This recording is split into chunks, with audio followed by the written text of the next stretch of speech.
तर प्रज्ञा सातव यांच्या पाठोपाठ सोलापूरचे काँग्रेसचे माजी आमदार दिलीप माने भाजपमध्ये पक्षप्रवेश करणार आहेत। भाजपचे आमदार सुभाष देशमुख यांच्या विरोधामुळे हा पक्षप्रवेश रखडला होता। मात्र आता सुभाष देशमुखांची मनधरणी केल्यानंतर आज दिलीप मानेंचा पक्षप्रवेश होणार आहे। मुंबईत भाजप प्रदेशाध्यक्ष रवींद्र चव्हाण यांच्या उपस्थितीत सकाळी 11:30 वाजता हा पक्षप्रवेश होणार असल्याची माहिती कळते। तर अगदी काही वेळातच दिलीप माने यांचा देखील पक्षप्रवेश होणार आहे। हे दिलीप माने नेमके आहेत कोण आपण पाहतोय। काँग्रेसचे माजी आमदार आणि सोलापूरच्या कृषी उत्पन्न बाजार समितीचे ते सभापती आहेत।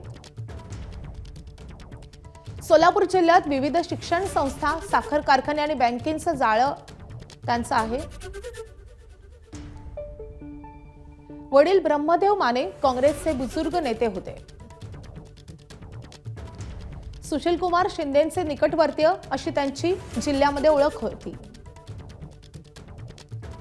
2009 ला काँग्रेसच्या तिकिटावर ते विधानसभेवर निवडून गेले। 2014 ला भाजपच्या सुभाष देशमुख यांच्या विरोधात त्यांचा पराभव झाला। 2019 ला काँग्रेस सोडून ते शिवसेनेत गेले। थेट प्रणिती शिंदेंच्या विरोधात त्यांनी निवडणूक लढवली, पण ते पुन्हा पराभूत झाले। 2024च्या लोकसभा निवडणुकीत काँग्रेसमध्ये त्यांची घरवापसी झाली आणि प्रणिती शिंदेंच्या विजयामध्ये त्यांचा मोठा वाटा होता। 2024च्या विधानसभेमध्ये काँग्रेसनं उमेदवारी नाकारल्यानं ते नाराज झाले।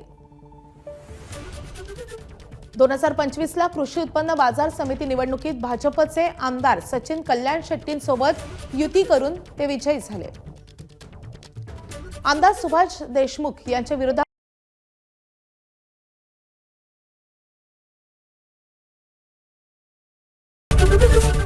एबीपी माझा, उघडा डोळे बघा नीट।